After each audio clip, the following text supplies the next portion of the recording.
Keeney coming to you with an NVH pro tip, that is noise, vibration, and harshness for those who don't know. When we're chasing weird noises and vibrations, these chassis ear things, I've, I think Stillman's been making for ever, like ever. These work fine. Sometimes you got to move the thing around, especially got like insulated car, a whole bunch of modules and radio interference and stuff. So like the reception ain't real good, but if you've never seen these before, generally you take your little clampy dilly and clip it on a bunch of different places. They come with multiples, and then you listen for noise out of this thing. Pro tip part. Eventually I moved away from this, but I've had this thing sitting in my box forever. Stillman come out with an electronic version that I actually do like how it worked out. They've got the little digital display rechargeable units. These are definitely orders of magnitude better than this.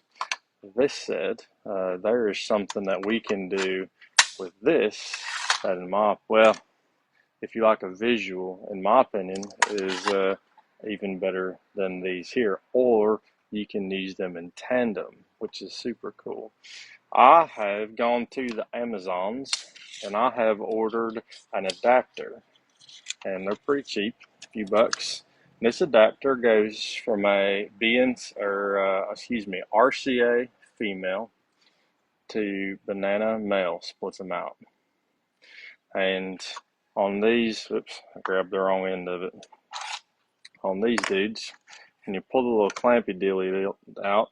I don't know if there's I do not know if there's actually like a piezoelectric thing in there. There's some insulation, like wire insulation, or like big fat insulation. So I'm thinking there's a crystal in here, like a knock sensor or whatever. That'd be my assumption, given how it works.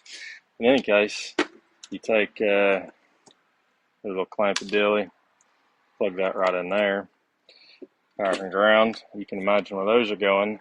Oh, that's right, the scope. So we'll just embed those dudes in our scope leads. And then we'll get our scope up. See if I can do all this without flipping the camera around everywhere. Here is our scope. And if I just take this and like tap it on stuff, you can see we got reactions, or I can just kind of like, do whatever. And then you can actually record and go back and watch these actual vibrations. There you go.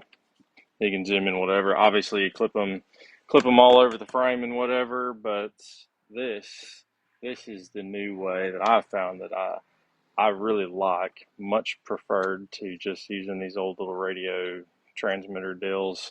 And I don't have to like cut wires. I don't have to split the leads out or anything. And what's the word? Not a resurge, whatever. I get to reuse some of my older tools in a new way to find these NVH issues that can sometimes be a little aggravating to find. So that's all I got for you today. Hope it was helpful, and I'll catch y'all up in the next video.